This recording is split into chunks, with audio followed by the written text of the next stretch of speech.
mau menyediakan waktunya untuk hadir dalam kegiatan study club pada hari ini yang bertemakan High Sulfidation Epithermal Gold Deposit untuk kegiatan study club pada hari ini. Pembicaranya adalah ada Bang Muhammad Rifadi. Sebelum acara ini dimulai, alangkah baiknya kita berdoa sesuai kepercayaan masing-masing. Berdoa dipersilakan.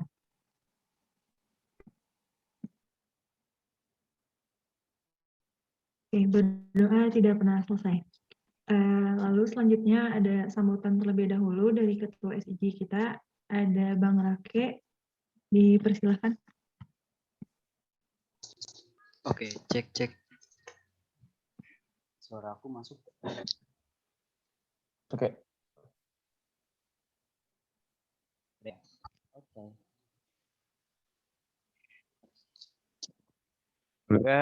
Assalamualaikum warahmatullahi wabarakatuh. Selamat pagi buat teman-teman dari SJ4SC dan seluruh peserta untuk study club hari ini. Juga yang terhormat kepada Kang Rivaldi selaku pembicara di study club hari ini. Terima kasih untuk menyempatkan waktunya. Dan juga terima kasih juga atas kesediaannya untuk mengisi study club hari ini. Mungkin tidak banyak kalau dari aku pribadi selaku Presiden SC mewakili teman-teman SC juga mengucapkan semoga dari teman-teman semuanya dari program SC ini kita semua bisa sama-sama mendapatkan materi yang bisa berguna untuk kita nanti baik sebagai geologis ataupun karir kita ke depannya. Ya mungkin untuk si materi HS ini selain untuk karir bisa berguna juga ya buat teman-teman yang istilahnya terutama nih yang pengen ngelanjutin peminatan di mineral, itu bisa berguna banget terkait sinapsis ini. Mungkin itu dari aku, Raken, segitu aja. Terima kasih sekali lagi buat teman-teman semuanya, terus juga kepada Kang Rifaldi. Sekian, Wassalamualaikum warahmatullahi wabarakatuh. Baik, terima kasih Bang Rake. Oke, selanjutnya akan ada pembacaan CV dari pembicara pada hari ini. Boleh di share screen.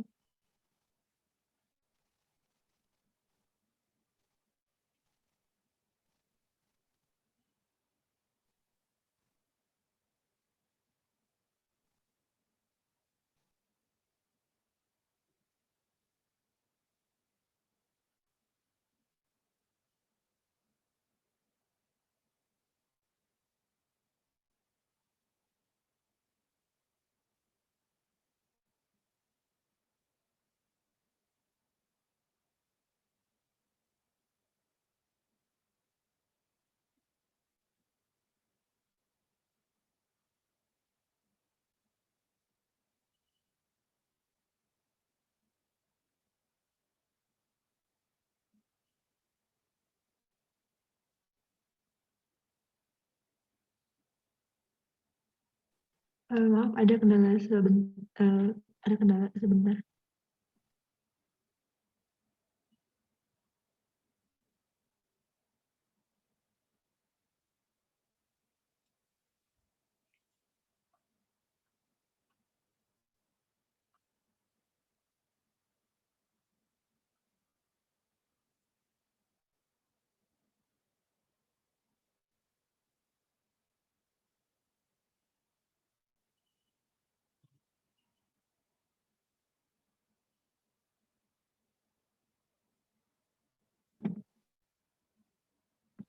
Baik, ini ada CV dari Bang Muhammad Rifaldi di works experience-nya dari 2014 Agustus sampai Desember 2016 itu dia di exploration geologist di PT Sago Prima Pratama. Lalu di Januari 2017 sampai 2019 juga dia ada di production geologist di PT Sago Prima Pratama, dan di 2020 Januari sampai sekarang dia senior production geologist di PT Sago Prima Pratama. Oke. Sekian pemaparan CV dari pembicara. Selanjutnya akan ada pembacaan peraturan yang berlaku selama kegiatan study club berlangsung, yaitu boleh mematikan atau menyalakan kamera, lalu harus mematikan mic jika ingin bertanya, menggunakan raise hand terlebih dahulu, dan sesi tanya jawab berada pada sesi terakhir setelah pematerian. Selanjutnya, sekian peraturan yang berlaku untuk kegiatan study club ini. Saya silakan kepada pembicara untuk menyampaikan pemateriannya. Boleh Bang Rifadi? Ya, terima kasih ya Mbak Hansa, Mas Raken. Atas ini ya, diminta buat sharing lah ya. Sebelumnya perkenalkan, nama saya Muhammad Rivaldi, tadi di CV sudah ada, biasa dipanggil Aldi ya di kantor.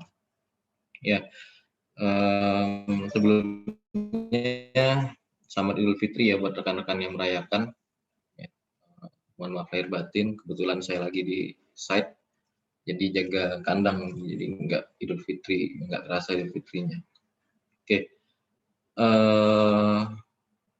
sebelumnya ini kalau boleh ya dari panitia, karena ini kan studi klub ya, bukan kos khusus gitu kan. Biasanya kalau dulu studi klub itu kita ngobrol-ngobrol paling cuma 5 sampai 10 orang gitu kan di ruang gitu, cuma siapa yang mau ngisi gitu kan, yang mau presentasi. Biasanya itu kan, oh ini mau bahas paper ini gitu kan, biasanya kalau dulu di kampus itu. Oke, apa aja di paper itu kita coba bahas, tanya-tanya sama yang udah baca dulu gitu kan. Nah ini mungkin kira-kira kita sama aja lah ya, orangnya juga ini kan sedikit juga mungkin. Kita nggak perlu malu-malu kalau memang boleh ya, kalau nanti di tengah jalan kalau ada presentasi saya nanti ada yang mau ditanyakan ya mungkin bisa ditanyakan ya, mungkin bisa begitu ya Mbak Ansa atau Mas Rakian ya. Ya, boleh Bang. Ya soalnya biasanya kalau di akhir-akhir itu kadang-kadang orang sudah hilang fokus atau biasanya udah lupa yang mau ditanyain gitu kan, karena slide yang bakal saya share ini agak ini ya, agak banyak ya, dan kalau boleh tahu rata-rata di sini itu pesertanya angkatan berapa ya?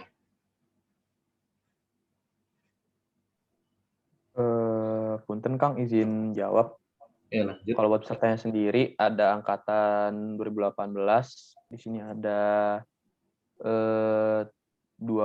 ada 4 orang, ada 5 orang, sisanya angkatan 19 sama 20 Kang. Oh, berarti yang baru-baru ini ya, yang baru masuk ada 2014, 2018 yang udah tingkat 3 ya berarti ya sekarang ya? Iya Kang, benar Kang. Yang tahun depan ini ya tugas akhir ya? Iya Kang, benar sekali. Ya, jadi apalagi yang baru-baru gitu kan, yang biasanya mungkin baru sampai ke praktikum ini ya, petrologi gitu kan, mineralogi, belum sampai ke PMU atau endapan biji gitu kan, biasanya eksplorasi biji biasanya agak belum familiar dengan istilahnya. Jadi silakan aja kalau misalnya di tengah jalan, ya misalnya mau nanya gitu kan, dihidupin aja mute-nya, misalkan mau nanya Bang, mau nanya gitu nggak masalah menurut saya. Ya biar nggak ketinggalan gitu kan. Misalnya kalau bingung secara di awal nanti nggak ngerti juga apa yang bakal dijelaskan di akhir gitu kan. Terus ini pada menyimak semua kan ya yang turn off kamera ini ya. Halo. Ya, pada ada semua kan orangnya kan ya? Ada Kang. Ada Kang. Sip. Ya, kalau kayak gitu kita langsung mulai aja. Lebih enak kalau sedikit ini kita banyak sesi tanya jawab, bisa sama-sama ngerti lah. Mudah-mudahan insya Allah. Oke, jadi sebelum ke ini gimana ya, masih ada atasnya ini. Oke, jadi kita kan yang mau kita bahas itu high sulfidation epithermal ya. Sebelumnya teman-teman tuh udah familiar belum sih dengan high sulfidation epithermal ini? Udah ada yang pernah dengar nggak istilah high sulfidation epithermal ini tuh apa? Entah itu di kampus, di field trip, atau di mana gitu. Ada yang pernah dengar nggak?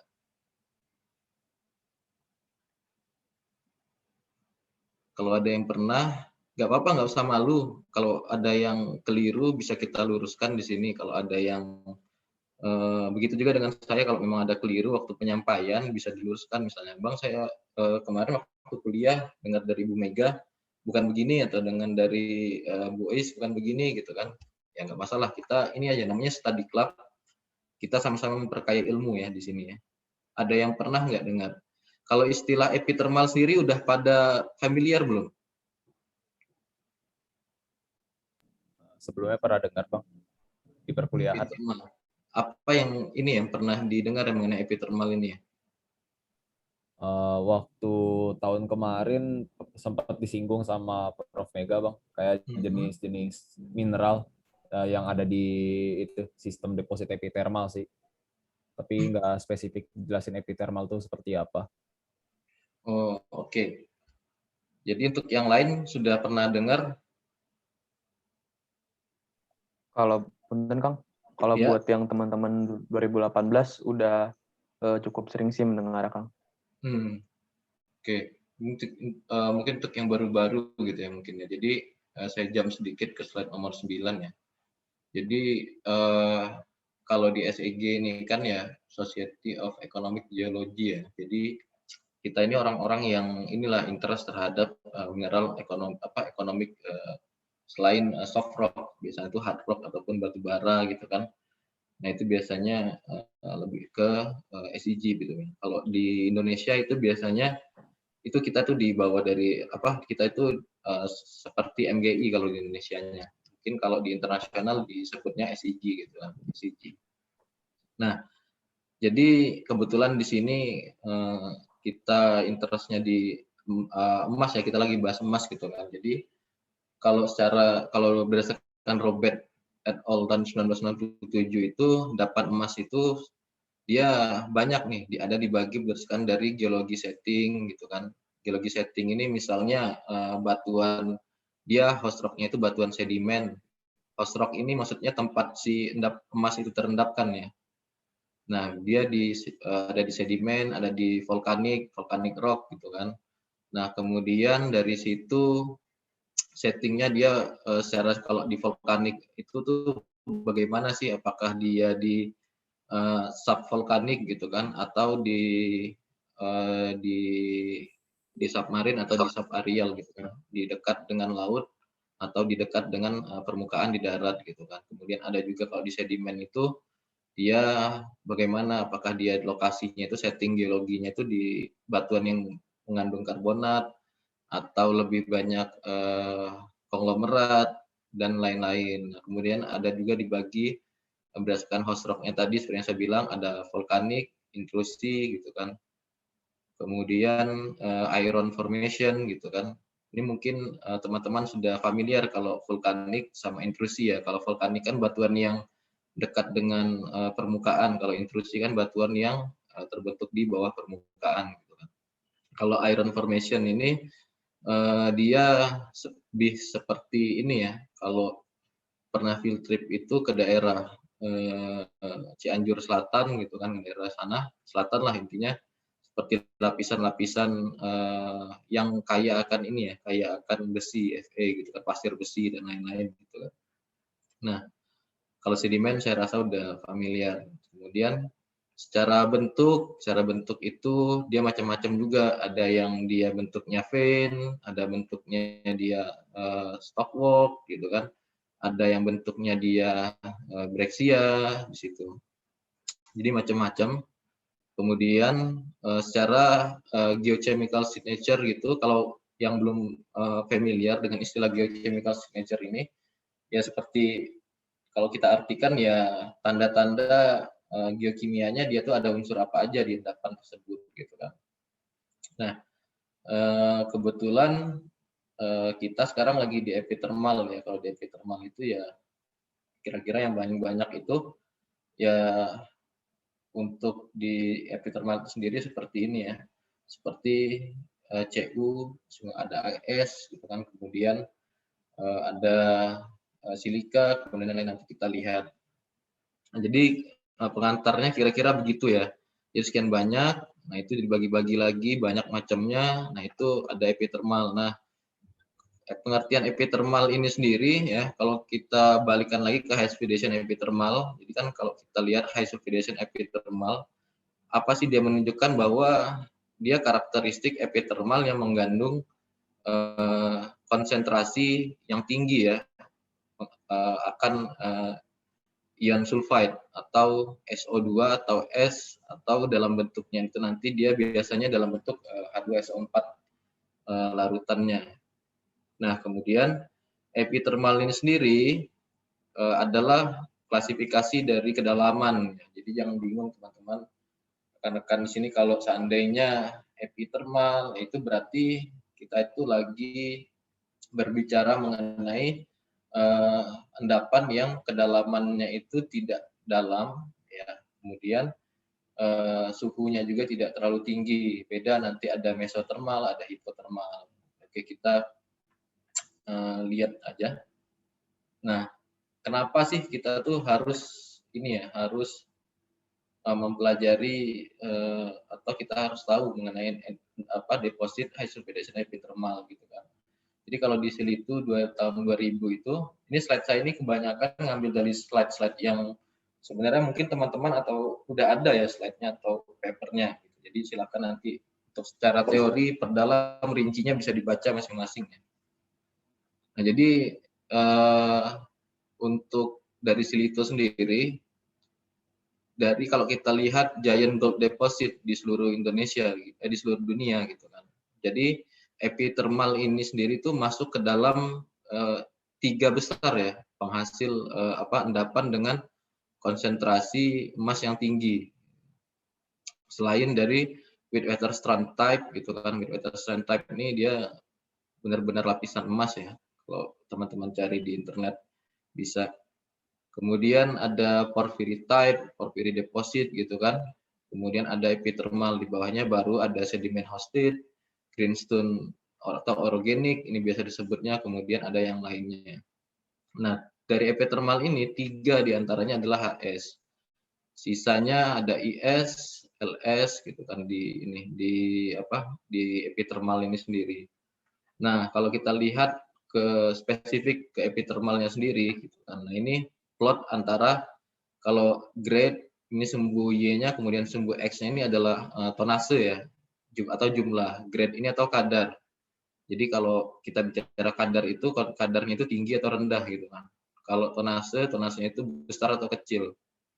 Jadi kalau kadar tinggi itu biasanya lebih identik dengan ini ya, low sulfidation. Kalau high sulfidation ini dia cenderung kalau dari plotnya ini dari White 2007 ya, dia lebih cenderung mempunyai kadar yang rendah, yang lebih rendah gitu kan, bukan kadar rendah juga, tapi kadar yang lebih rendah, tapi secara tonase dia sampai ke 1 juta atau 1 M ya, 1.000 juta ton ini ya.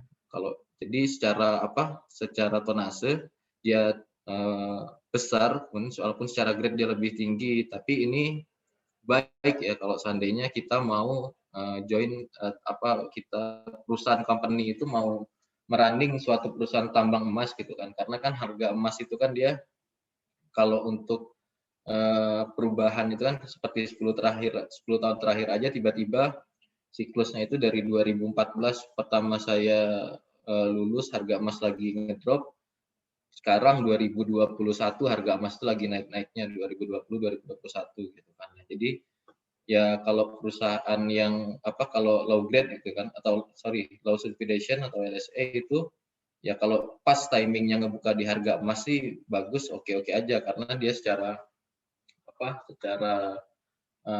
grade dia tinggi jadi kita bisa produksi yang banyak gitu kan. Tapi kalau buat sustainability atau keberlangsungan perusahaan ya HS ini bagus gitu kan atau expedition ini bagus karena di situ kita banyak bisa mainkan mungkin emas yang ditambang nanti nggak akan langsung kita olah di tahun itu juga gitu kan karena lihat pergerakan harga emas gitu kan.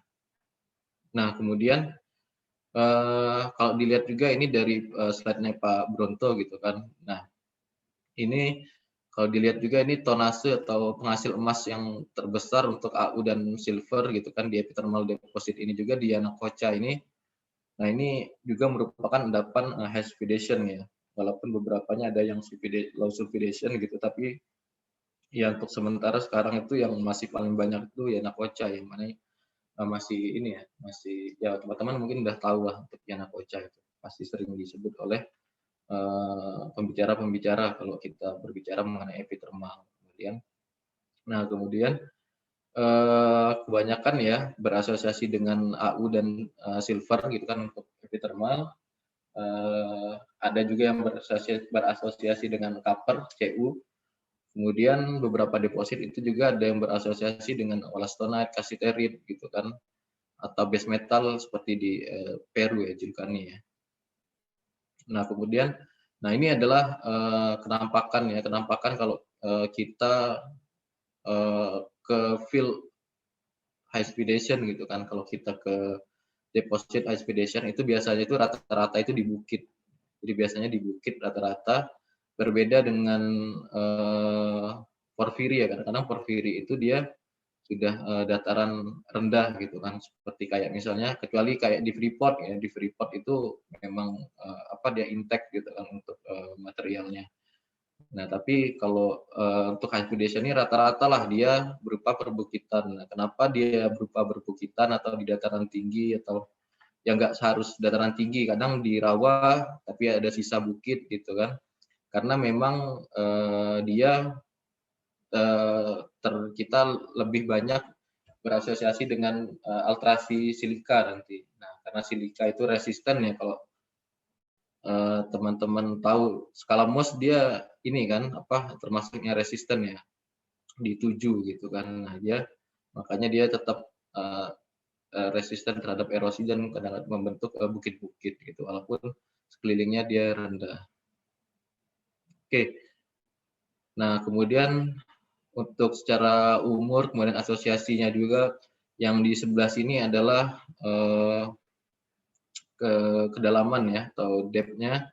Kemudian kalau di sini adalah umur, teman-teman bisa lihat sendiri.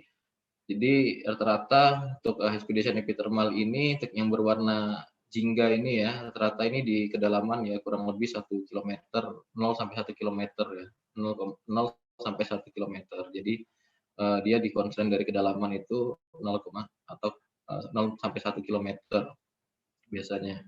Nah, kemudian secara umur juga kalau kita lihat terhadap ini ya, terhadap tatanan tektoniknya, entah itu di island arc atau di uplift setting atau di continental gitu. Yang muda-muda ini, yang umurnya masih muda-muda, ini cenderung lebih banyak dia berada di tatanan island arc dan ini ya, uplift setting gitu.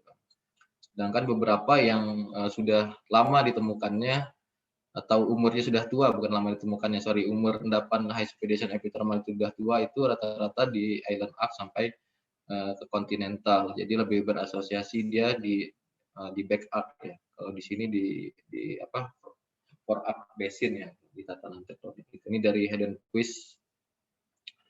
Oke, sebelum kita masuk ke main topik, ada yang mau nggak didiskusikan pokoknya sebelum kita masuk atau masih bingung?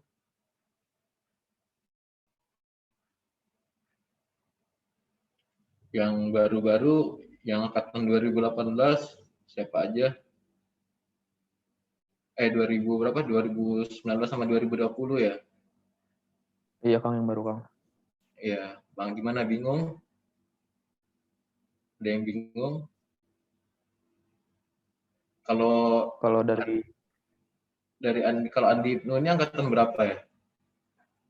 Andi Ibnu angkatan 18, Kang. Oh, 18. Kalau Atras Nito Putra angkatan berapa? 2016, Bang. 2016? Iya, Bang. Oh, udah lulus dong. Seangkatan sama Alfi ya berarti ya? Iya, Bang. Oh, oke. Oke ya. Ini yang baru-baru ya. Kalau seandainya ada yang mau ditanya, didiskusikan ya silakan aja. Oke, jadi ini kalau kita lihat cukup banyak ya poin-poin yang mau kita coba bahas. Saya nggak tahu nanti selesai apa enggak ya, kita lihat aja waktunya nanti. Jadi kita akan coba bahas dari occurrence-nya, kemudian dari geothermal setting, dari structural setting-nya, ada rock setting juga, kemudian fluid atau chemical forming-nya, ada deposit forming process, alteration, kemudian deposit type, style, kemudian apa itu kalau kita lihat lithocap, orang sering bilang lithocap itu apa, kemudian ore mineralogi atau ore formnya sendiri seperti apa gitu kan. dari signature geofisiknya itu bagaimana gitu. Kemudian sampai ke deskripsi di lapangannya bagaimana. Gimana? Ada ini siap nih kita masuk ke main topiknya. Siap, Bang. Siap, Bang. Oke. Kalau nanti kecepatan nanti kasih tahu aja ya. Oke, Kang. Oke, untuk secara occurrence. Nah, ini kalau kita lihat di gambar gitu kan. Nah, ini epithermal gitu kan. Ini di gambar ini kan ini epithermal kedalaman 0 sampai 1 km. Kemudian ada mesothermal di sini, kemudian di bawahnya lagi itu lebih dari 15 sampai lebih dari 10 km itu udah dibilang termasuk hipothermal ya. Jadi ini yang perlu diingat, dia kedalamannya 0 sampai 1, kemudian suhunya itu biasanya 100 sampai 300 derajat Celcius gitu. Kemudian biasanya kalau di epithermal ini, di high sulfidation epithermal ini dia berasosiasi dengan pH yang asam gitu kan, atau mendekati 1, kemudian biasanya itu lebih banyak peran dari magmatic water. Oke, kita lanjut. Nah, kemudian kalau dari Gegenbach itu dia bilang jadi kondensasi dari magmatic vapor dengan HCl plus SO2 dari magmatic water. Nah, inilah yang membuat pH-nya itu menjadi asam mendekati 1 kan. Kemudian pH asam ini dia menyebabkan leaching batuan itu terleaching, dia membentuk tekstur fagi dan tersilicifikasi ya. Kemudian menyebabkan alterasi hipogen itu ya terbentuk, di situ ada kaulinite, kemudian alunite. Jadi kalau yang belum paham, yang belum ngerti itu kan, kalau hipogen itu dia terbentuknya dari magmatik, proses magmatik. Kalau seandainya kita bilang supergen, itu dia terbentuknya proses selain magmatik. Bisa dari oksidasi, bisa dari pelapukan, dan lain-lain. Nah, ini ilustrasinya ya. Jadi kalau di sini ada magma gitu kan, kemudian ini adalah yang merah ini magmatic water gitu. Nah, jadi dari magma ini sendiri itu sudah mengandung unsur-unsur ini nih, termasuk H2O itu sudah ada dari magma. Gitu. Dari magma itu sendiri sudah ada H2O atau air. Gitu. Nah, kemudian terjadilah proses namanya itu proses kondensasi tadi. Dia terjadi membentuk H2SO4, dia liquidnya, kemudian H2S ini gasnya.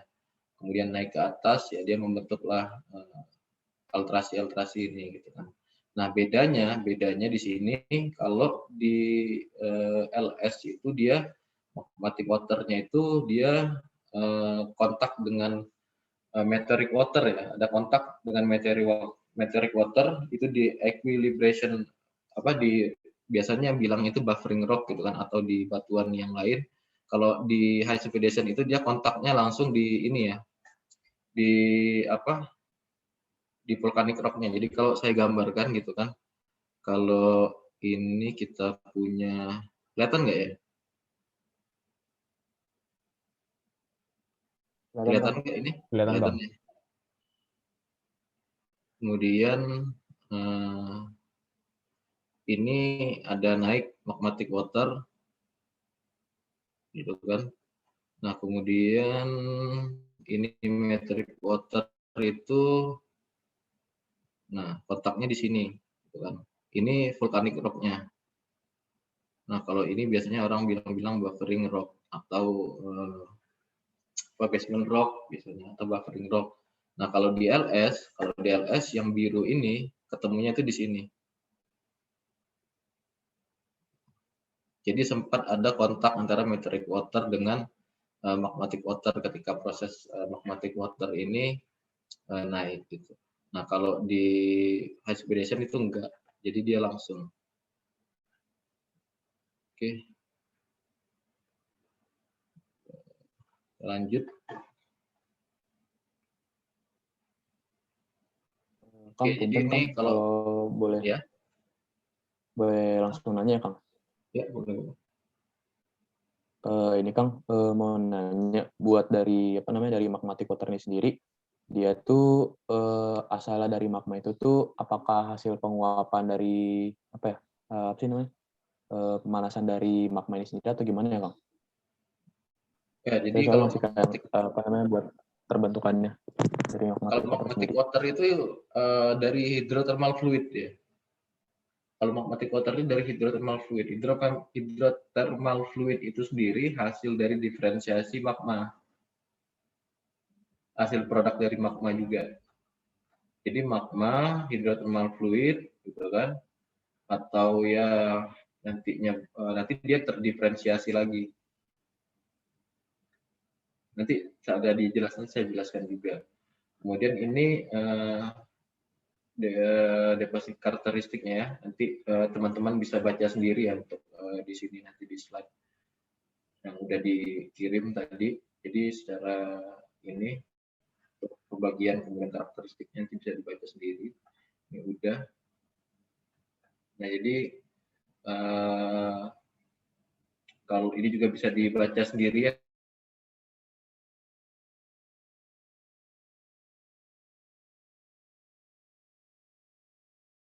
Geochemical trace-nya gitu kan, kalau kita eksplorasi itu biasanya ini trace yang harus dilihat gitu kan, yang jadi kuncinya.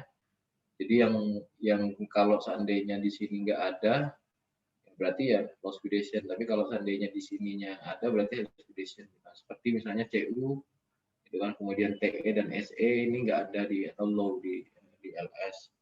Nah kemudian secara alterasi ini kita bahas lagi, ini cuma short ini aja, short summary aja.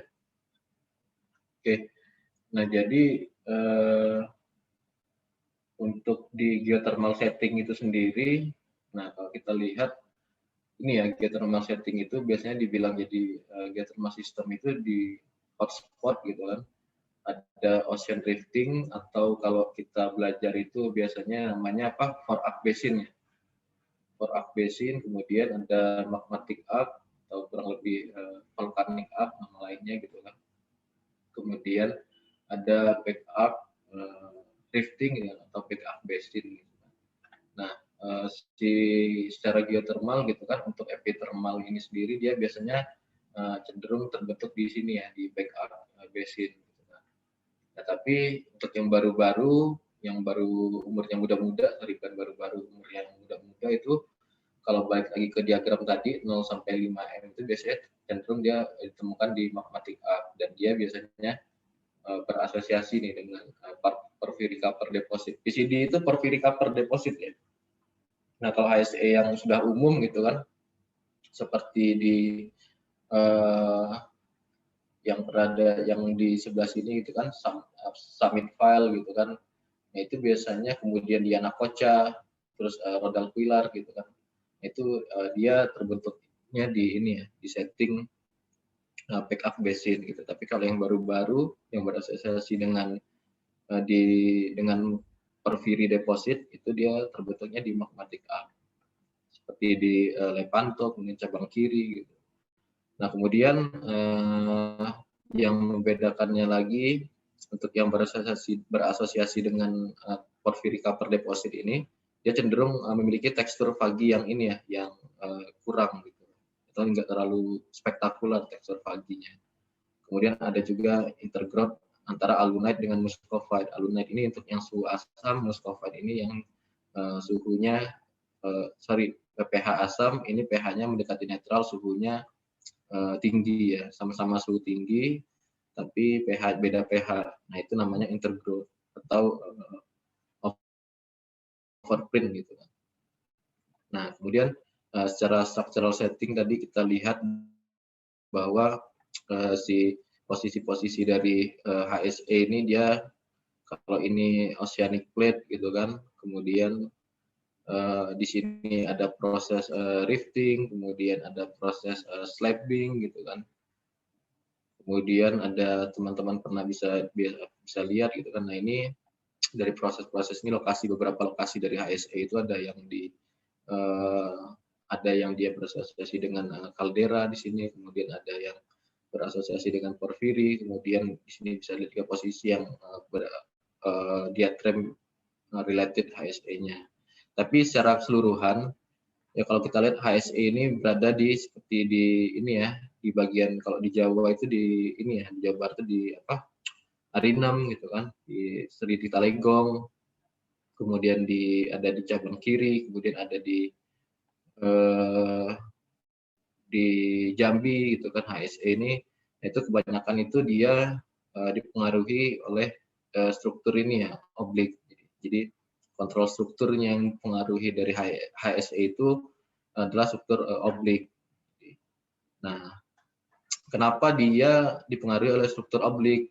Karena struktur oblik ini biasanya yang membentuk dilatational jaw gitu kan, caldera, kemudian flower structure yang di sini gitu kan.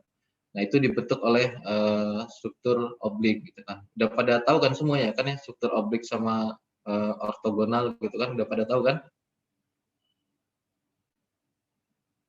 Udah pada tahu belum ya?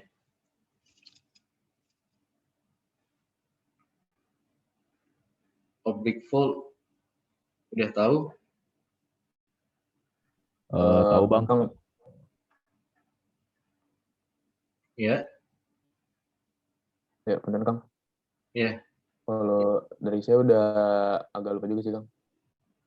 Masa ini struktur ya mungkin harusnya ini ya apa basic lah ya. Jadi kalau seandainya structure itu kan, kalau ini adalah apa namanya, ini adalah suatu bidang gitu kan, kalau kita belajar dari ini wajib loh, nanti kalian kalau lulus sidang itu ditanyain yang dasar-dasar kayak gini. Nah, biasanya kan ada sigma namanya sigma 1, ya kan? Ada sigma 2, ya kan? Ada sigma 3 gitu kan. Ya, sigma 1 ini yang paling besar. Sigma 2 baru terakhir sigma 3 minornya. Nah, kalau sigma 1 itu datangnya dia dari atas atau dari bawah, itu jadinya struktur apa?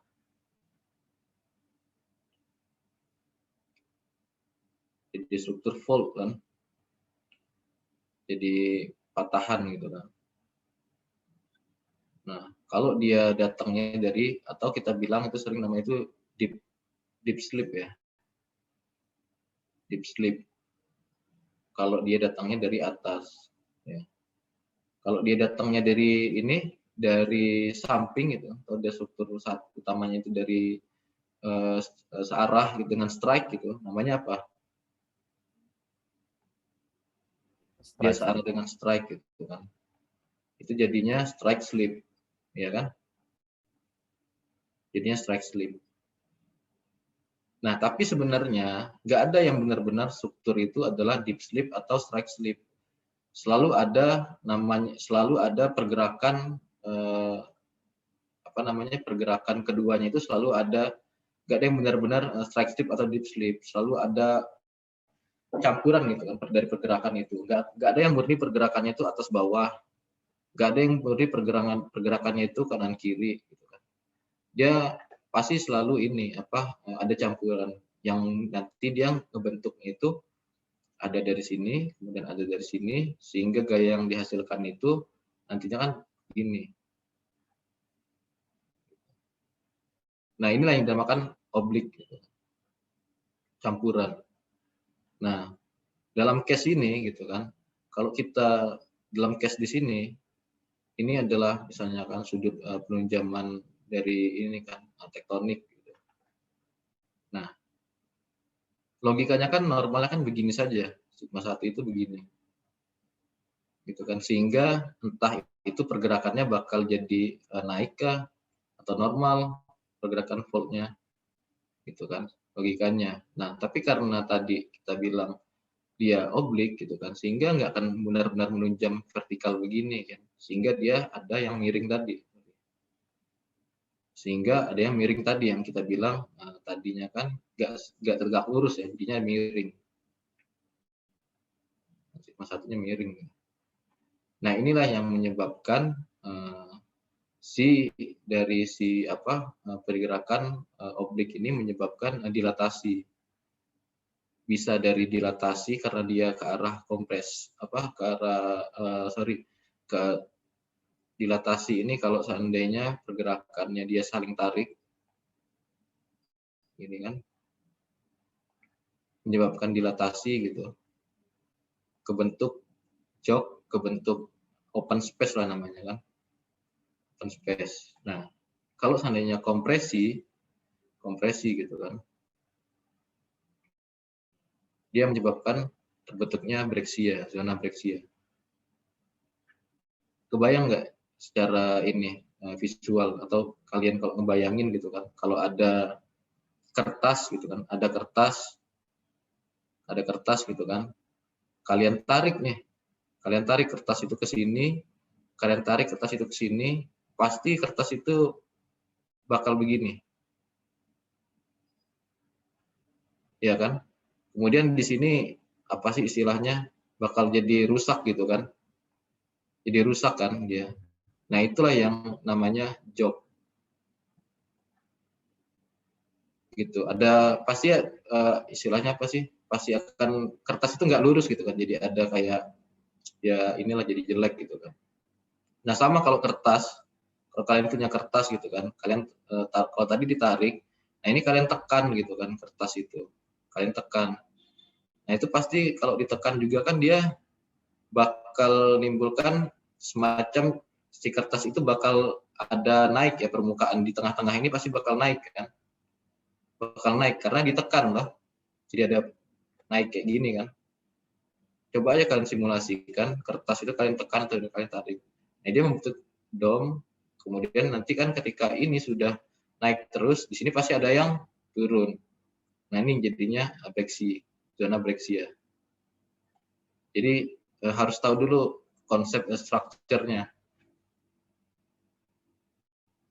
Jadi logikanya, jadi belajar high supervision atau belajar endapan manapun itu nggak cuma kita harus tahu oh ini silika fagi HS, oh ini ada fan-nya, ini LS. Jadi konsep dasarnya itu harus tahu dulu gitu kan. Konsep dasarnya itu harus tahu dulu dari setting. Jadi kalau kalian nanti kerja lulus terus eksplorasi gitu kan eksplorasinya di mana, di forearc basin kah, di backarc basin kah, secara tatanan regional tektonik gitu kan, sistem tektonik yang bekerja itu apa, baru kita bisa tahu gitu kan, kita bisa tahu kira-kira ekspektasi kita bakal ketemu apa di situ depannya. Nah, kenapa kita harus tahu dilatasional sama kompresional ini untuk di oblik konvergen ini? Karena ternyata kedua ini menghasilkan endapan HSE yang berbeda gitu kan. Kalau yang di jog karena dia membentuk rekahan yang menjadi jalur untuk mineralisasi masuk, dia cenderung lebih memberikan endapan HSE itu yang mempunyai grade yang lebih tinggi. Tapi secara tonase dia lebih rendah karena dia fokus terkonsentrasi di sini. Tapi kalau di kompresional karena dia berada di breksia, ini cenderung biasanya memberikan grade yang lebih rendah, tapi secara tonase dia lebih banyak. Gitu. Jadi prinsipnya sama kayak ini ya, yang satu ini bikin kopi gitu kan, kopi ABC saset pakai air setengah gelas, yang satu bikinnya itu pakai air 1 gelas. Jelas lebih banyak secara tonase, tapi rasanya pasti nggak seenak ini ya, yang setengah gelas gitu kan, atau sepahit yang setengah gelas. Oke, kita lanjut lagi. Nah, ini adalah structure tadi ya. Jadi kalau ini barang ini atau barang ini nih, kita lihat dari secara 3 dimensi. Ini yang tadi hancur gitu kan, jadi breksi. Ini pergerakannya. Nah, ini kita bisa lihat kan. Nah, ini tuh ada beberapa yang biasa disebut oleh, kita bilang kalau di structure itu, kalau dulu waktu kuliah, itu kalau Pak Iweng itu bilangnya negatif flower structure.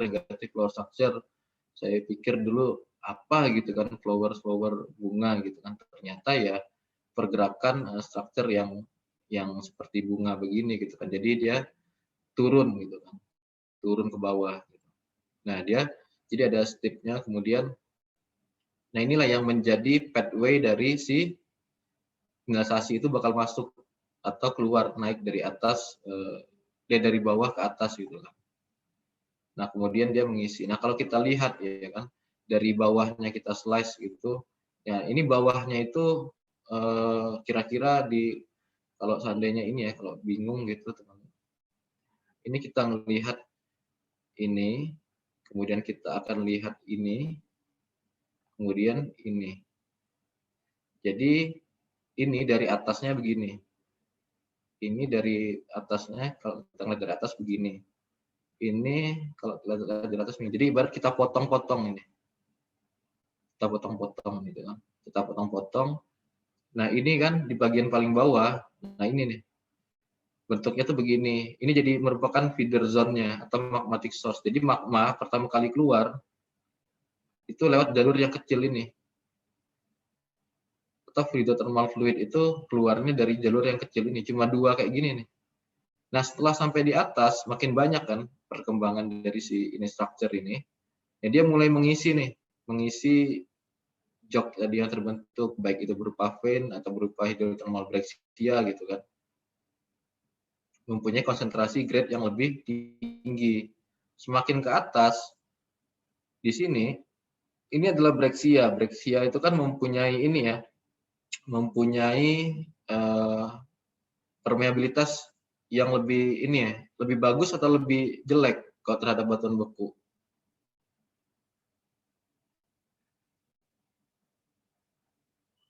Lebih bagus atau lebih jelek kalau breccia itu terhadap batuan beku?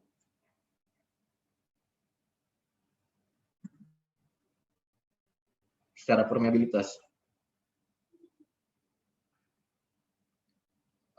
Ini ngantuk ini. Coba saya tanya dulu lah nih, masih pada ada nggak? Ngantuk ini. Orang-orangnya masih pada ada nggak ini? Coba siapa ini? Yang cewek lah, Filza Rahma. Iya, Bang.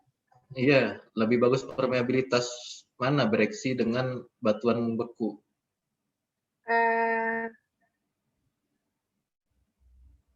Breksi. Breksi. Breksi atau batuan beku? Breksi. Oh, breksi, oke. Kalau ini, makasih. Kalau Renaldi. Halo? Renaldi?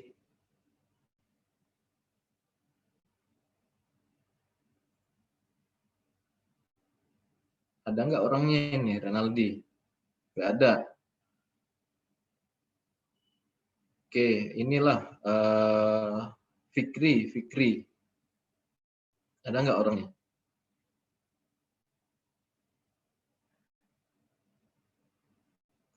Aduh, gimana ini Rakian? Banyak yang ini nih, fake ID nih kayaknya ini. Pada ya, ada. Kang tadi Fikri ini kayaknya ada sih, cuman nggak tahu. Tadi sempat ngechat saya Kang. Oh gitu. Fikri. Oke, jadi tadi benar ya yang dibilang sama ini ya. Tadi Filza ya.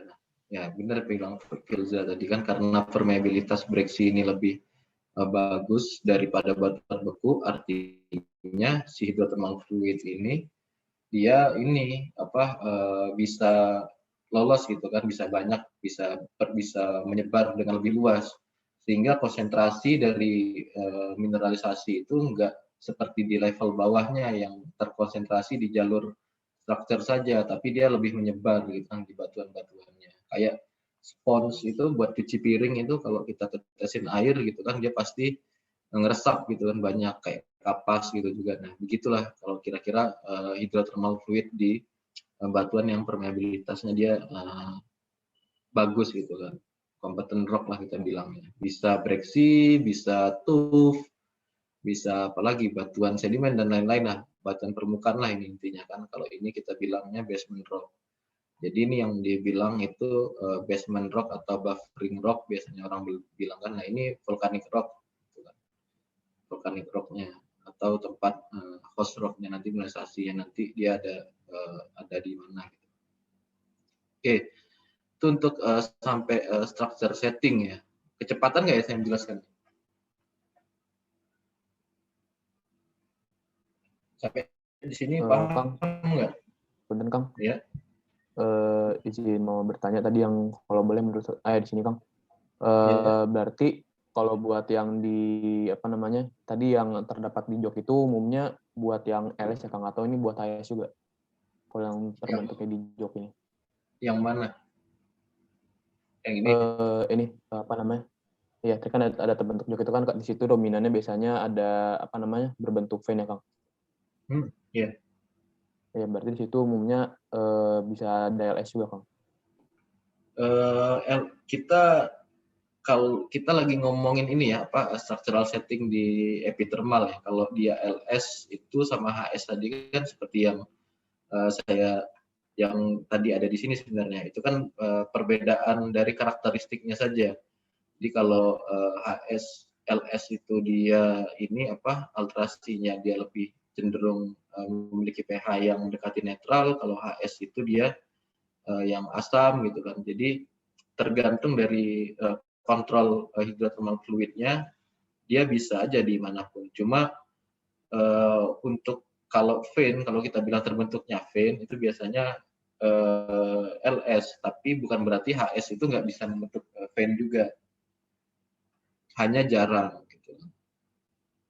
Jadi jok ini bukan cuma vein ya. Ini bilangnya aja fissure vein, tapi vein-nya ini maksudnya lebih ke vein mineralisasi, bukan berarti vein quartz gitu kan.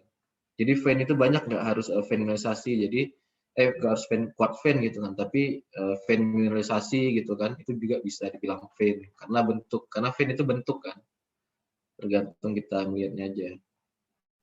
Vein itu bentuk, jadi kalau kita bilang ya vein itu cuma quartz, ya enggak juga gitu. Oke Kang. Iya. Oke. Nah ini untuk batuan ya, ini cuma memperlihatkan statistik aja. Jadi kebanyakan untuk high sulfidation epithermal ini dia di batuan yang alkalik ya. Jadi kebanyakan ya di batuan intermediate sampai asam. Belum ada yang ini ya, yang menemukan itu di batuan basah atau high sulfidation ini atau alkalik, atau dia ada beberapa juga yang ditemukan di calcic rock gitu, kalau kita lihat. Jadi ya seperti di Lepanto, Motomboto itu ya ini limited khusus, ciri khas khusus lah untuk di endapan tersebut. Tapi kebanyakan itu di alkalik setting untuk ini batuannya. Ini dari Arribas tahun 1995 ya. Nah, kemudian ini batuannya gitu kan kalau dilihat secara kalau dia udah teralterasi, ini kebetulan dia batuannya porphyritic andesit gitu kan, yang kemudian dia teralterasi. Nah, kemudian ini kalau ketika dia teralterasi menjadi silika gitu, ini di dasit itu kita lihat bedanya sama andesit itu sama-sama batuan subvolkanik, cuma bedanya di komposisi ini ya. Kalau dari trafis ini di komposisi dari kuarsanya. Jadi nggak cuma kita sebagai geologis kalau ke lapangan itu nggak cuma ini batuan apa ya, harus nunggu petro dulu baru tahu hasilnya, petrografi gitu kan maksudnya. Tapi secara deskriptif di lapangan juga kita harus bisa lihat gitu kan mineralnya itu apa aja. Dimana kalau kita lihat di sini kan seperti di dasit ini banyak quartz yang masih tersisa gitu kan. Kenapa quartznya ini nggak ikut terubah ya, karena tadi kan quartz ini kan dia lebih resisten ya terhadap alterasi. Nah ini untuk yang tadi yang magmatic water gitu kan. Ini kita masuk ke fluid atau chemical formingnya. Nah, jadi kalau di white itu kan dia dibagi itu ada 3 ya.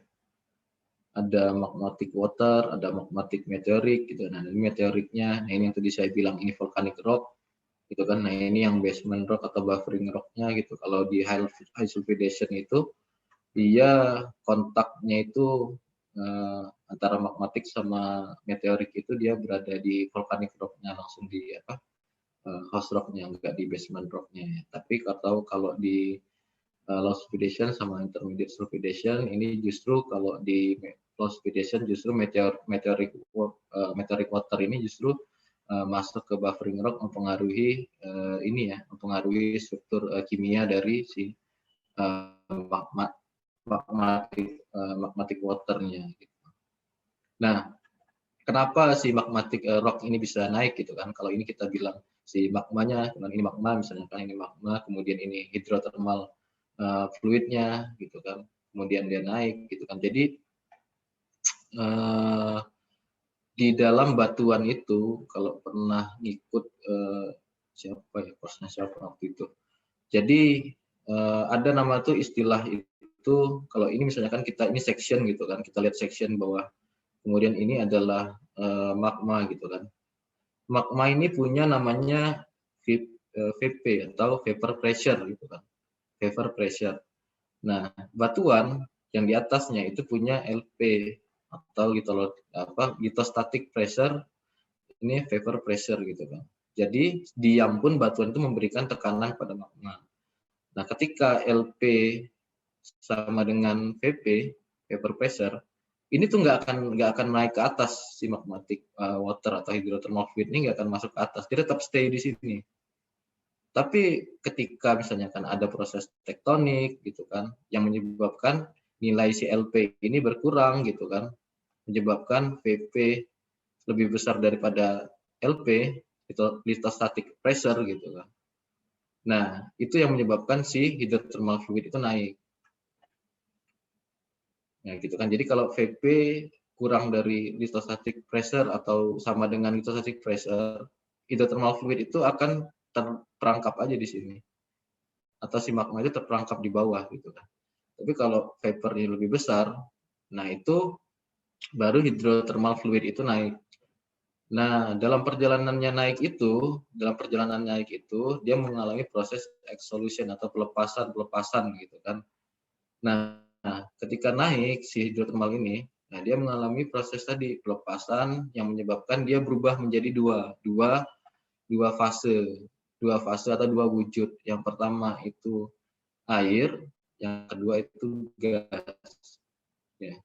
Jadi si hidrothermal fluid, magma melepas hidrothermal fluid itu berubah menjadi gas dan air. Nah, ini kan jadi dari awal pun ini tuh sudah ada namanya air di sini. Nih, di magma ini sudah ada air. Nah, karena dia lepas tadi, akhirnya airnya ikut lepas, kemudian jadi gas. Nah, kemudian si gas ini berjalan nih naik ke atas, gitu kan, naik ke atas, kontak lah dia kan setelah sampai di, kalau kita bilang ini tuh ibaratnya, nah inilah si volcanic rock-nya, kontak dengan meteoric water, gitu kan, dia membentuklah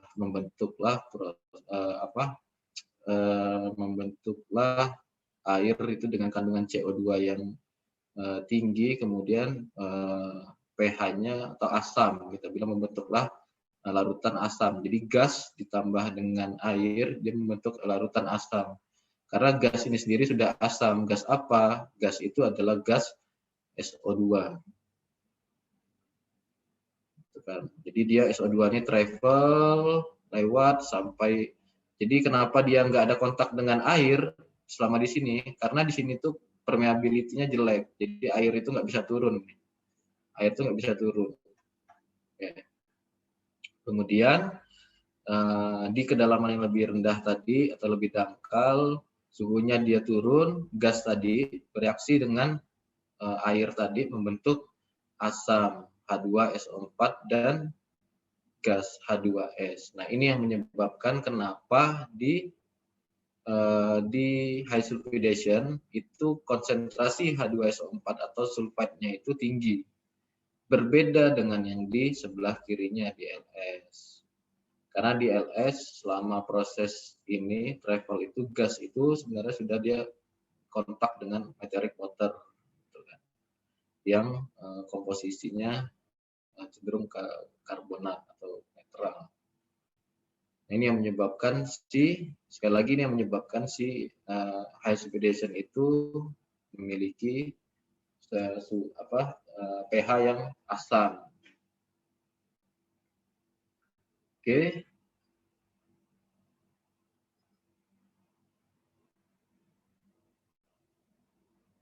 Nah, sekarang kita lihat ke deposit, pembentukan depositnya ya. Jadi ini simplify aja. Saya simplify dari punyanya White di White 1991. Jadi ada namanya itu magmatic event. Itu adalah ketika adanya trigger dari atau adanya source magma atau hydrothermal fluid, di mana di sini keadaannya vapor phase itu sama dengan lithostatic vapor pressure sama dengan lithostatic pressure ya. Jadi masih sama. Di sini proses magmatic event gitu kan. Di sini pengayaan dari magma itu mineral segala macam di sini. Kemudian di sini ada structural event di mana yang menyebabkan lithostatic pressure itu berkurang sehingga vapor pressure itu lebih besar dan menyebabkan hydrothermal fluid tadi naik. Sebutlah hydrothermal event gitu kan. Nah, ini yang tadi yang dua phase tadi kan dari hydrothermal event ini kalau dari White 1991 dia dibagi menjadi dua nih fase pembentukan HSE ini sendiri. Jadi kan ini kan sebenarnya secara keseluruhan untuk epithermal ya. Nah, tapi untuk high expedition-nya ini dibuat lagi sama White. Jadi ada dua event kalau di HSE itu hydrothermal event-nya, yaitu volatile rich event sama liquid rich event. Nah, setelah kedua event ini berjalan, baru terbentuklah deposit.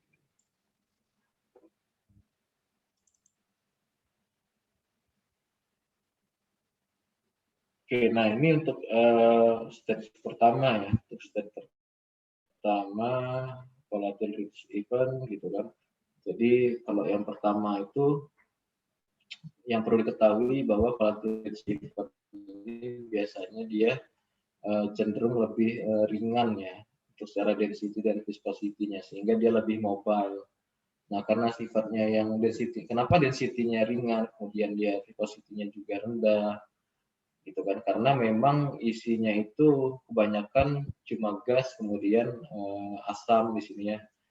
Jadi belum ada mineral-mineral itu belum ada, gitu kan? Seperti emas, Cu itu minor aja biasanya. Biasanya dia naik. Jadi dia naik mengisi ini kan, mengisi celah-celah tempat tempat structure yang udah terbentuk tadi gitu kan. Nah, sehingga dia membentuk silika, alteration, kemudian alunite, kemudian clay. Karena yang ada dibawa sama dia itu cuma ini tok gitu kan. Cuma ini aja nih. Gitu kan. Nah, kan tadi udah kita lihat reaksinya. Jadi cuma ada S, kemudian ada H, Cl, gitu kan. Belum ada yang lain-lainnya. Membentuk alunite gitu kan. Alunite ini kemudian ada clay gitu kan. Jadi metal kontennya itu lebih rendah ketika di fase ini. Jadi kita bisa bilang ini stage 1 ini tuh dominan memproduksi alterasi atau ubahan di mineral. Inilah yang bertanggung jawab terhadap ubahan di mineral yang pertama. Kemudian yang kedua baru muncul namanya baru ada namanya liquid rich event, di mana isinya dari liquid ini dia mempunyai metal yang banyak. Ya, mempunyai metal yang banyak, kemudian menyebabkan dia lebih berat, kemudian dia juga viskositasnya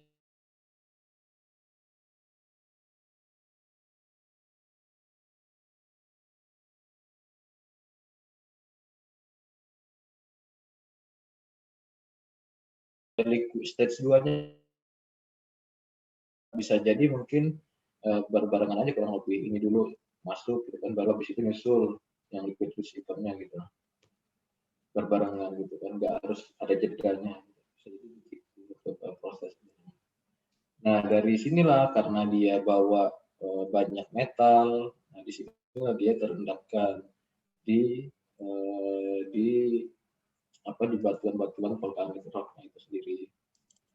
Nah, nggak perlu dijelaskan lah kan kenapa yang ini bisa naik lebih dulu, ini lebih naik lebih dulu, ini yang belakangan gitu kan. Jelas kan kalau seandainya truk itu yang satu kosong, yang satu bawa muatan penuh. Kalau di jalan tol gitu kan, kita suruh gas dengan gas gitu kan, dengan gas yang sama kan pasti lebih cepat nyampe yang kosong kan. Kecepatannya pasti beda gitu. Sama-sama disuruh gaspol gitu kan, sama gaspol.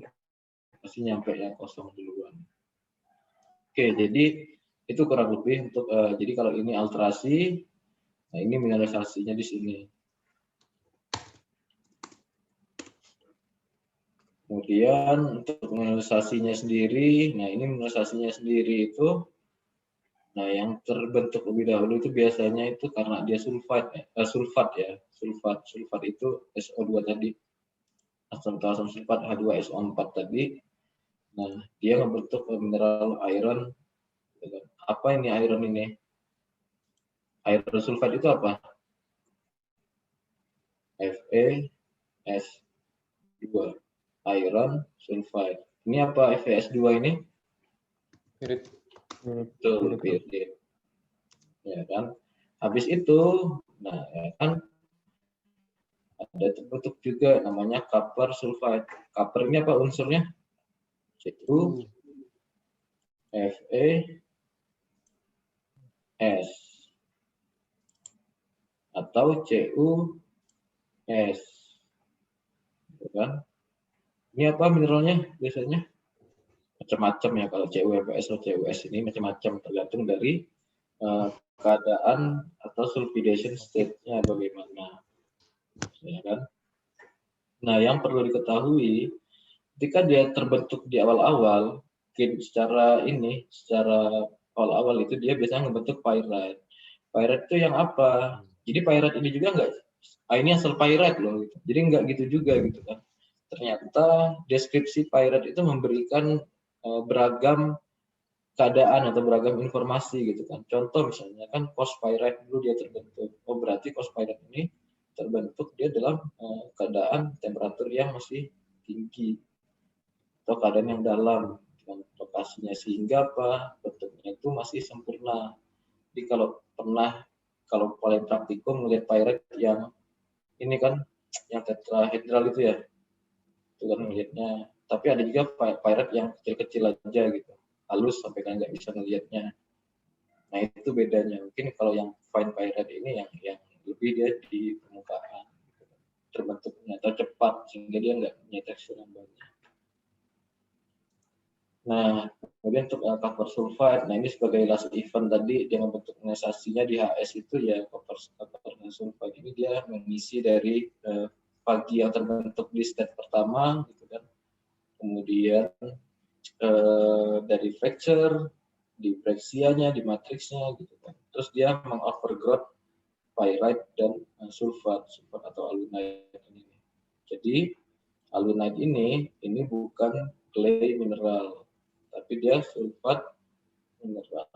Dia bukan clay mineral alunite ini ya. Jadi jangan salah nanti ya kalau belajar atau lapangan kerja nanti alunite itu bukan clay mineral. Oke. Kira-kira itu ya untuk keseluruhan HS ya. Ada yang mau diskusikan dulu?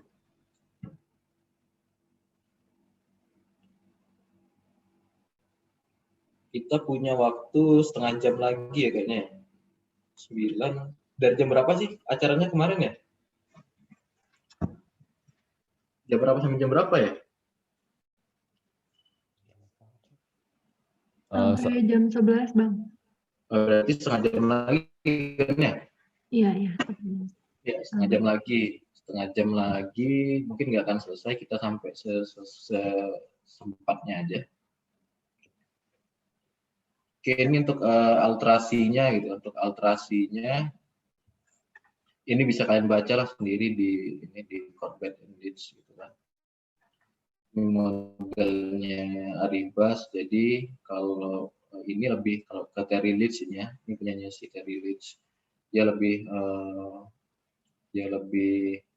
memberikan gambaran lah. Jadi ini ada 2A, 2B, 2C gitu kan. Jadi kalau 2A itu dia cenderung berasosiasi dengan high sulfidation ya.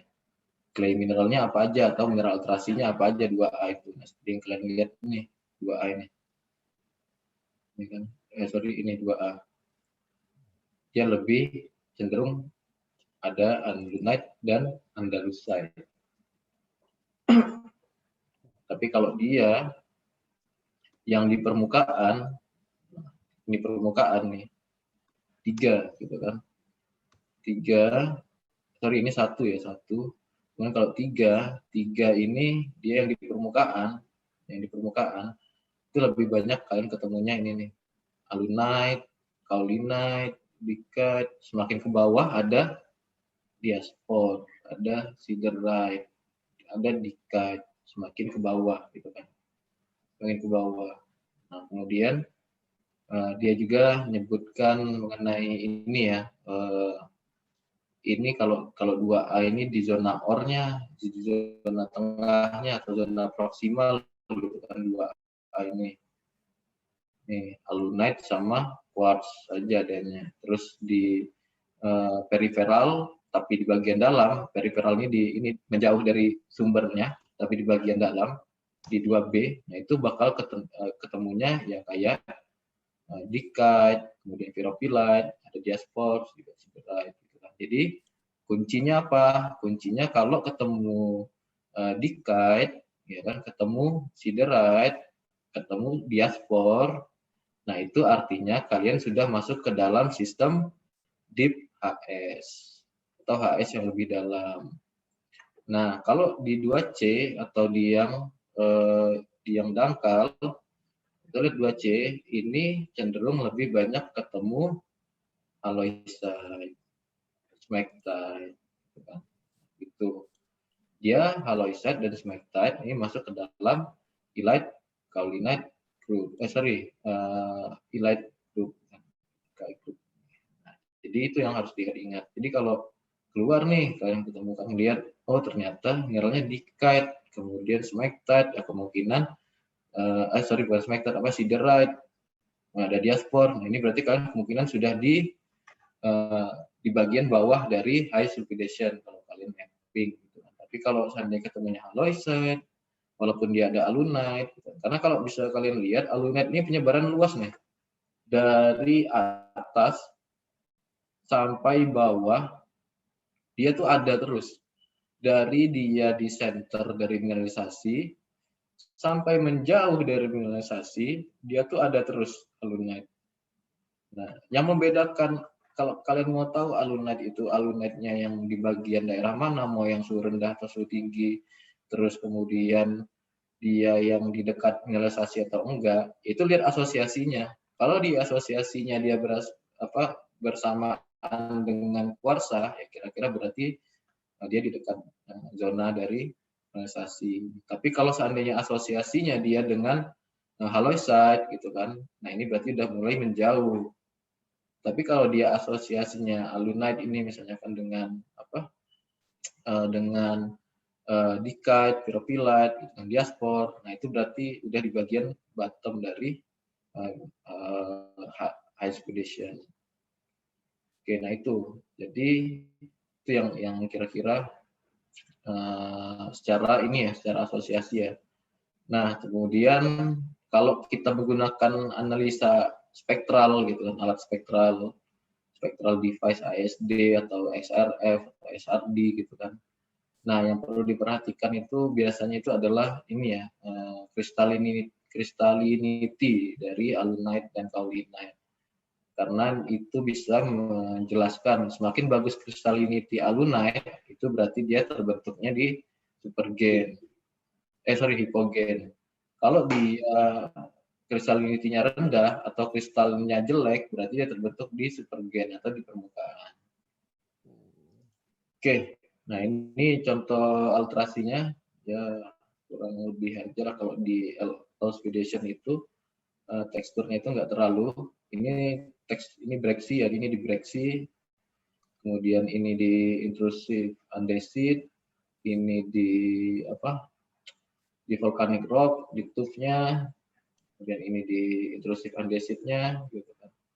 Jadi ini fagi quartz ini kenapa bisa dia ini ada fagi tekstur gitu kan? Karena memang tadinya si si lubang-lubang ini adalah plagioklas nih. Tadinya ada plagioklas. Tapi karena dia karena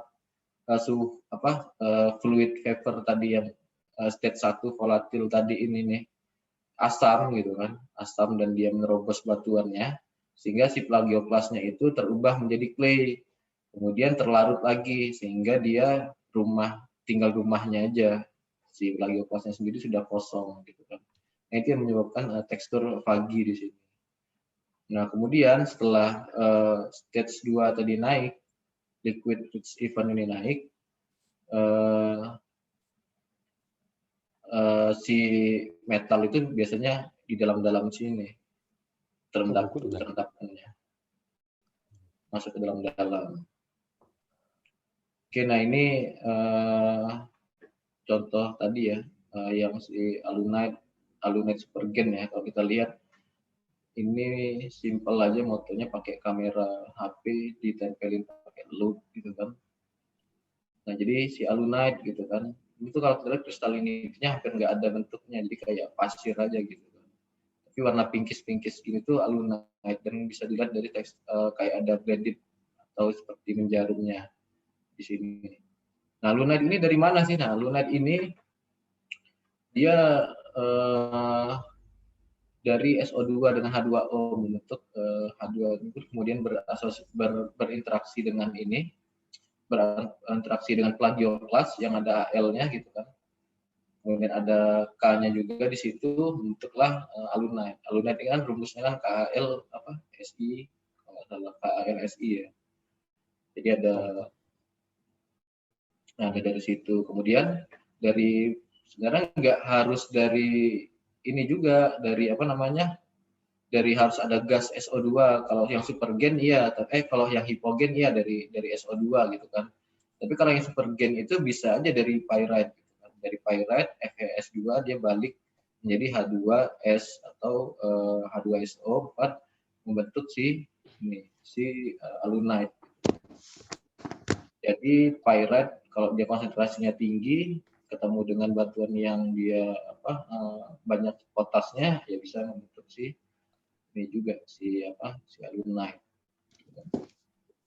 Nah, yang perlu diperhatikan gitu kan, alunite ini biasanya memberikan gambaran lingkungan yang asam ya, asam sekali gitu lingkungannya karena pH-nya itu mendekati 1.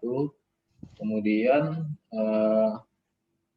dia bisa memberikan gambaran juga terhadap bagaimana bentuknya crystallinity-nya itu, apakah dia merupakan alunite yang dari magmatik gitu kan, gas, ataupun dia merupakan hasil dari supergen oxidation gitu kan, dari batuan yang kaya akan sulfide gitu. Jadi nggak harus dari bisa jadi nggak dari magmatic gas. Yang kalau HS itu dari magmatic gas biasanya dari SO2 tadi. Nah, ini contoh di lapangan juga, ini contoh batuannya gitu kan misalnya kan. Nah, yang di sini ini biasanya itu alunite warna pinkis gitu kan secara kita lihat. Nah, ini alterasinya udah silika. Nah, kemudian ini ada satu lagi teman yang perlu kita perhatikan di HS itu adalah pyrophyllite. Pyrophyllite ini sama kayak alunite, tapi pyrophyllite ini adalah clay mineral. Kalau alunite bukan clay mineral, tapi kalau pyrophyllite adalah clay mineral. Nah, si pyrophyllite ini dia menunjukkan kondisi yang asam juga. Tapi ya kan dia bisa memberikan suhu yang berbeda. Dia terbentuknya bisa di suhu yang rendah, bisa suhu yang tinggi. Jadi kapan dia dibilang piropilat yang suhunya rendah? Nah, gitu kan. Ketika dia berasosiasi dengan kaolinite itu biasanya dibilang piropilat itu suhunya tinggi gitu kan. Atau lokasi kita kalau ada piropilat dan dikat kaolinite itu suhunya tinggi. Tapi kalau piropilat ini asosiasinya hanya dengan amop silika saja atau silika ya katakan alterasi silika bukan quartz gitu kan. Nah, dia bisa menunjukkan suhu yang rendah. Jadi ada alunite itu menunjukkan pH gitu kan. Kemudian piropilat itu sudah pasti asam, hanya kita nggak tahu suhunya tinggi atau suhunya rendah tergantung dari asosiasinya. Nah, ini contoh alterasi ini ya, argilik di batuan andesit gitu kan. Jadi benar-benar semuanya itu jadi terubah jadi clay gitu kan. Nah, ini jadi dia terubah jadi clay. Kalau tadi karena silika asam dia si plagiotasnya hilang. Kalau ini dia mengubah seluruh batuannya menjadi clay. Yes. Oke, mungkin 20 menit sisanya. Kalau ada mau tanya jawab silakan mungkin ya.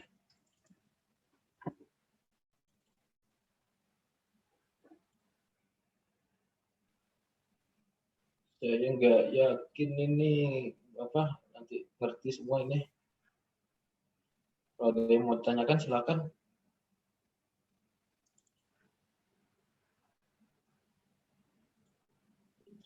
Kalau yang ingin bertanya, gunain dulu raise hand-nya. Yang mana? Ya, boleh.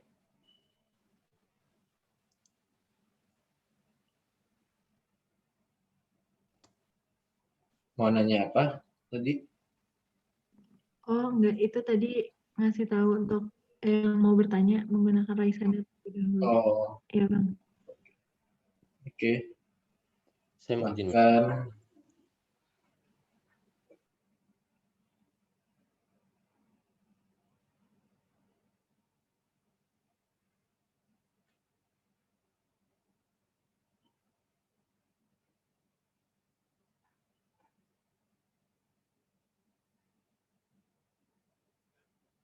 Jadi gimana kuliahnya? Belum mulai kapan lagi? Kalau buat mungkin Kang mau menjawab Kang. Kalau buat kuliah masih bakal online sih Kang kayaknya Kang. Oh, belum ada masuk lagi ya? Belum Kang. Paling baru praktikumnya sih Kang. praktikum sih. Yang udah mulai offline itu pun baru nanti ya selesai kita liburan lebaran. Mulai praktikum beberapa. Terus berarti jarang ke lapangan sekarang berarti ya udah ya? Iya Kang. Iya, belum. Masih di postpone Kang. Postpone semua ya? Ini Kang pun Jojo mau bertanya mungkin. Boleh juga. Gimana? Punten Bang, perkenalkan nama saya Johannes Adrian dari angkatan 2019. Saya mau nanya Bang, kan kalau di high sulfidation ini kan alterasinya itu apa ya? Ada zoningnya gitu ya Bang? Ya. Nah, sementara kalau di low sulfidation tuh kan nggak ada. Mau nanya dong, ini yang membedakan itu faktornya apa aja ya Bang? Membedakan ini zoning di alterasi itu Bang. Oh iya, bentar. Kita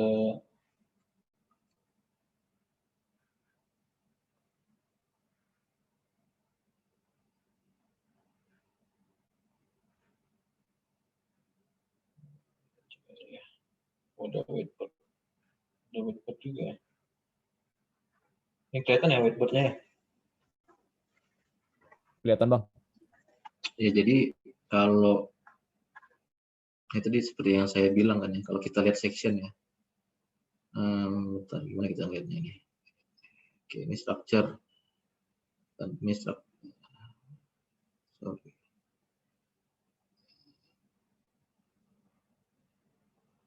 Ini structure nih misalnya. Itu kan.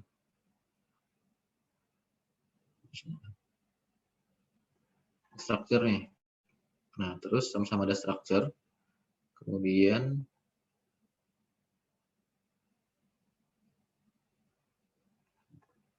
di sini juga ada structure gitu kan.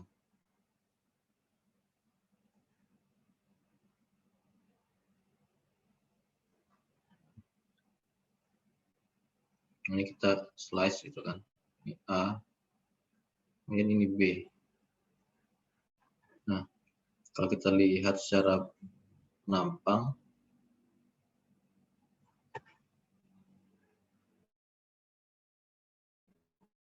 ini A, ini B. Nah, ini structure.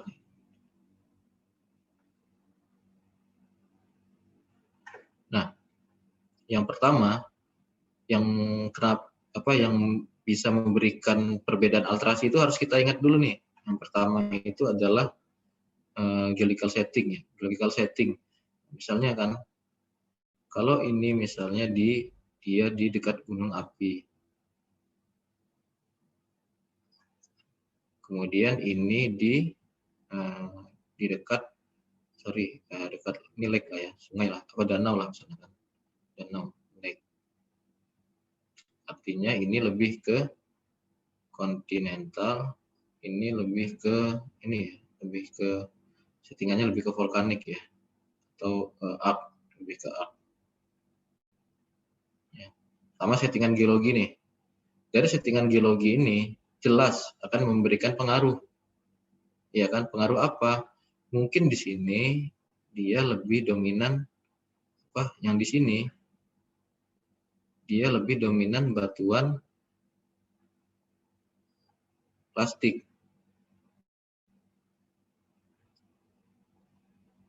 Yang di sini ini lebih cenderung batuan batuan beku, bisa jadi di atasnya ini mungkin tuff, ya kan, bisa jadi kan. Nah, bisa jadi. Nah, yang pertama ya,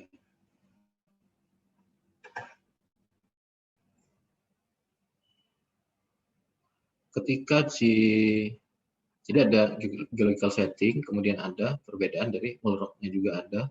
Kemudian jelas kalau wall rock berbeda, itu jelas yang berbeda itu adalah apa aja?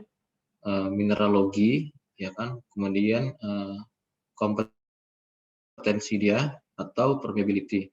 Yang di sini jelas lebih lebih potas gitu kan. Kalau di sini lebih banyak ini lebih netral, ini lebih ini banyak potas, ini ada Cl, itu kan, ada karbonat, CO3 juga di sini lebih banyak. Kalau di sini lebih asam, banyak S-nya tadi kan kita lihat kan, SO2, F gitu kan. Kemudian di sini juga lebih vulkanik gitu kan, batuan vulkanik. Kalau vulkanik itu kan kalau kalian sayat pakai petrografi itu banyak yang hitam-hitam, suka dibilang kaca, gelas, terus pirit segala macam gitu kan. Nah,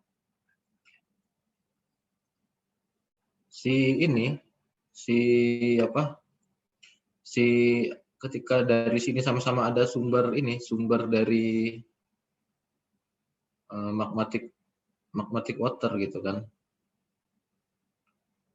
Ada magmatic water gitu. Naik dia akan lewat sini, magmatic water. Nah, dia akan kontak dengan si meteoric water. Ya kan? Seperti yang tadi saya bilang, kontak dengan meteoric water. Disinilah terjadi proses equilibrium gitu kan. Proses reaksi persamaan, yang dimana semakin dekat ke sini dia akan semakin asam, semakin ke sini, semakin mendekati netral. Ya kan? Makanya ada yang namanya zoning, ada quartz, kemudian ada advent argilik, ada argilik, ya kan? Tapi ketika source-nya dari sini, gitu kan, magmatiknya dari sini, gitu kan, ada source.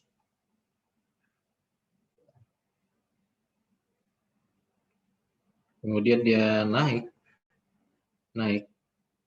belum sampai ke sini. Ini kan karena dia permeability-nya bagus kan, meteoric water tuh sampai sini.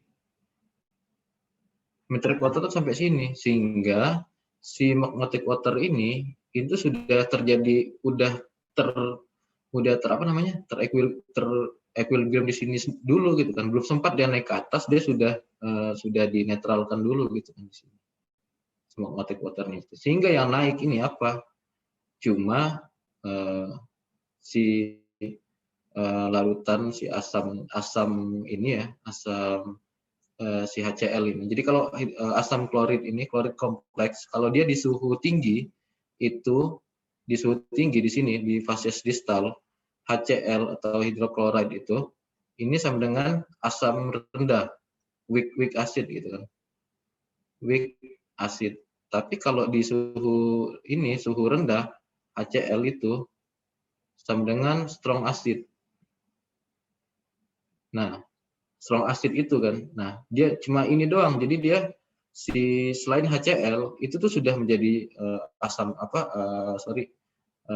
air bikarbonat dan lain-lain, kalsit segala macam, sehingga dia nggak menyebabkan zoning yang luas seperti di HS, tapi dia menyebabkan cuma ada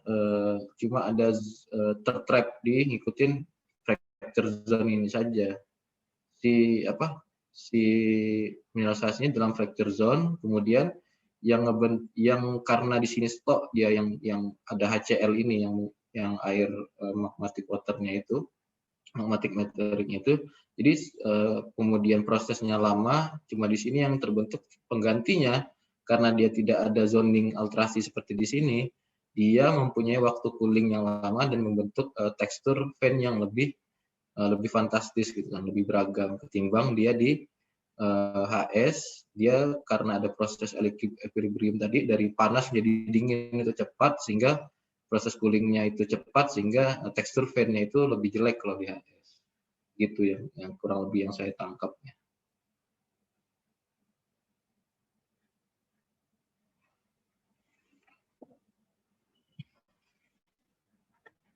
Gimana Johannes? Sudah jelas Kang, terima kasih banyak Kang. Terus ada lagi?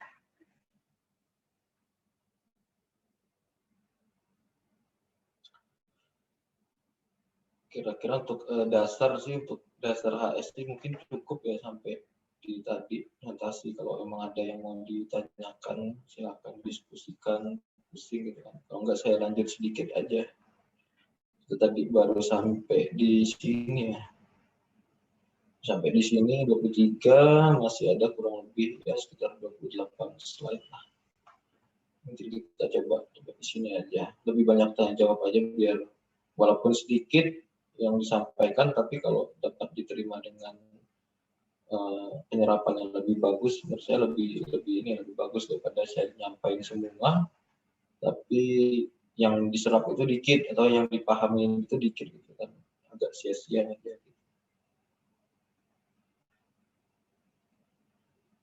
Oke. Saya sedikit ya nyinggung sedikit mengenai style deposit HS ini. Jadi ada banyak macam deposit, kalian bisa baca mau itu di white atau di hotbed dan lain-lain. Nah, cuma kalau saya coba lihat di sini ada kalau dari non-white dia ngebagi menjadi 3 ya, ada non-substitute type, kemudian ada LNGO type, Temora type. Ini berdasarkan lokasi ya. Jadi lokasi ini Temora, ini lokasi LNGO, ini Nansatsu. Jadi kalau Nansatsu ini kalau saya lihat dia lebih cenderung ke litologi kalau menurut untuk litological control. Kalau LNGO ini lebih cenderung ke struktural control. Kemudian kalau di Temora ini lebih cenderung ke ini ya, yang saya lihat dari papernya itu lebih cenderung ke si deep, bagian deep dari ini ya, dari HS gitu. Atau overprint gitu kan, overprint dari ke porfiri gitu, karena ada seri set di sini, kemudian ada bara, kemudian kita bermain di energi. Jadi kalau di HS itu biasanya untuk yang mineralisasi, untuk yang paling utama dicari itu energi sama buzonite. Nah, buzonite ini biasanya suhunya lebih rendah, terus lebih dangkal juga, temperaturnya lebih rendah, dan lebih dangkal tempatnya. Kalau energi ini dia lebih dalam kan, dari pyrite, energi, kemudian buzonite sampai ke atas. Oke. Nah, ini untuk dari si Corbett. Kalau dari Corbett itu dia membagi 3, dari lithological control, kemudian structural control, kemudian ada porphyry, ini ya, porphyry related ya, porphyry related seperti cabang kiri gitu ya, saya bilang batu hijau. Nah, sebenarnya kalau saya sendiri selama kurang lebih 7 tahun di expedition, dari eksplorasi sampai nambang lah yang bisa saya share. Bukan berarti ini ya saya nggak percaya dengan tulisan, cuma model adalah model gitu kan. Gambar-gambar di tulisan-tulisan itu adalah gambar-gambar gitu kan. Karena pada aktualnya nggak ada yang benar-benar lithological control, itu nggak ada. Terus nggak ada yang benar-benar structural control, itu nggak ada. Selalu kita itu selalu menemukan itu kedua-duanya itu saling koeksis gitu kan.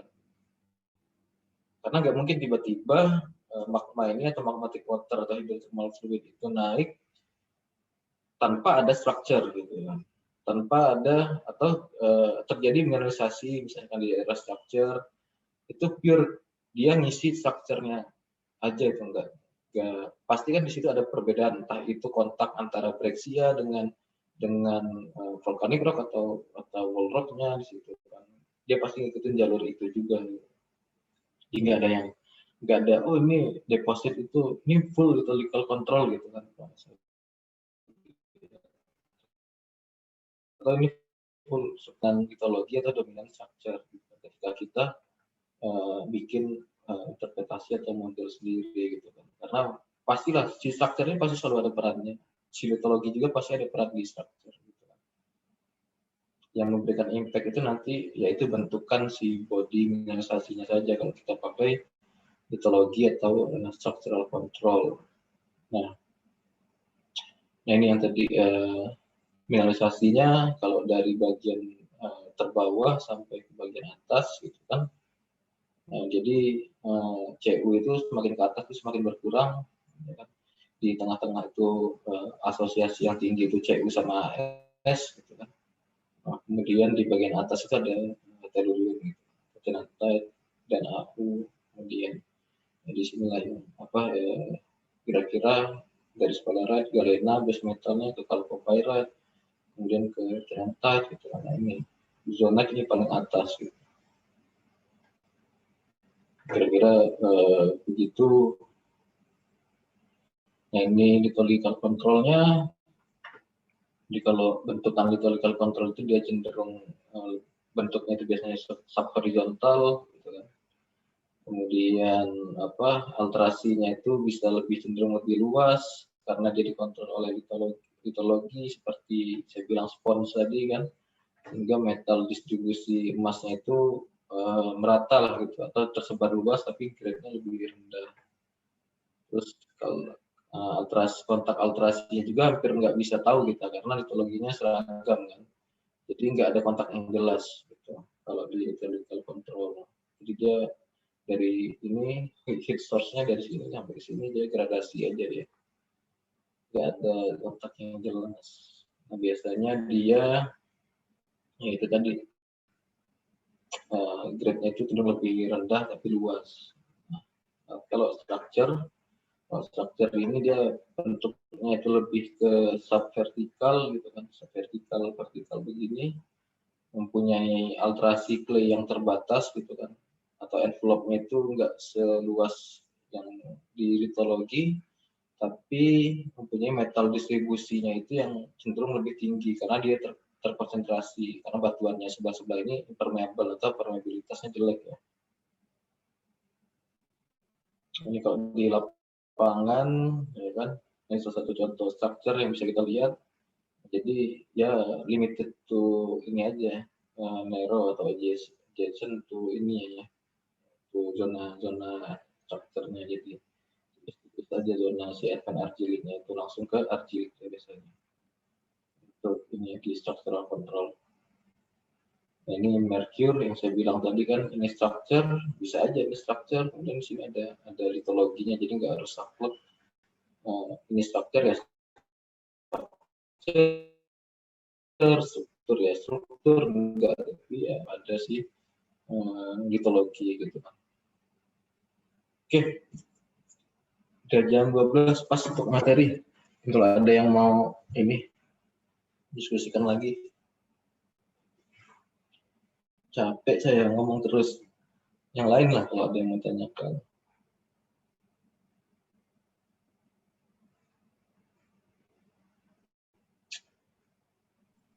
Ada yang ingin bertanya lagi?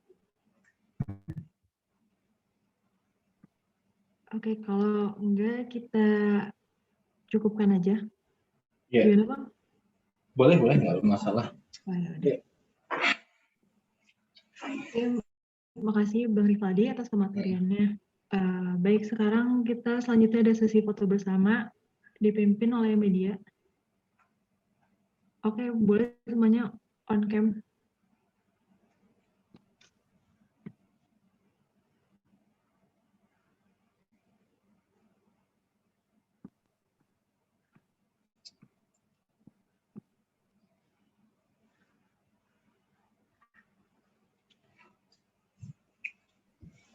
Ini yang belum on cam, apakah mau dinyalain kameranya biar bisa dimulai sesi fotonya?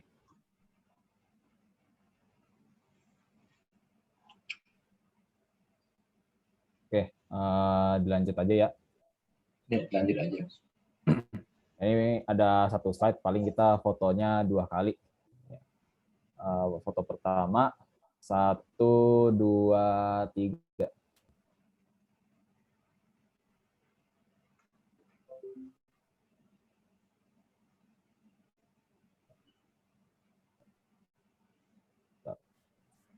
Ya, foto selanjutnya. 1, 2, 3. Dah. Ya. Oke. Baik, selanjutnya ada sesi penutup. Jadi untuk menutup kegiatan hari ini, saya mempersilahkan kepada para peserta untuk berdoa sesuai kepercayaan masing-masing. Berdoa dipersilahkan.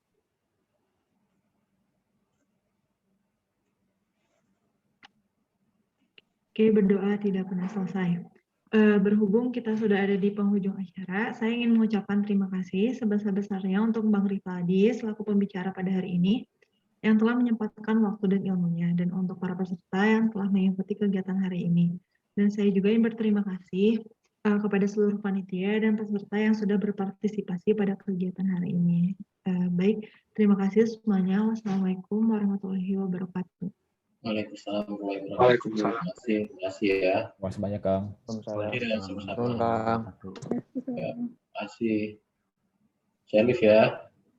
Ya, Ya, terima kasih Kang. banyak. Kang. Ini kenal di tes sih, kenal di siapa sih? Kurang tahu. Les juga dia. Enggak, dia di waiting room tadi. Dari luar. Oh, Ya. Sertip aman tapi Jo. Sertip Masih udah nunggu di Mega. Prof Mega, cuman belum dikirim-kirim sama Prof Meganya. Tapi udah di-read chat orang. Biasaan begitu dia emang kalau ini dari kemarin. Dini aja, Tapi ntar, ditunggu aja. iya. Tapi ntar dikirim aja ya Ju ya, nggak apa. Oke. Lewat chat Nanti aja. kalau itu dikirim kok. Oke, paling Mau eval ya? Boleh dari Bang Tim sama Bang Rake dulu deh, eval ya.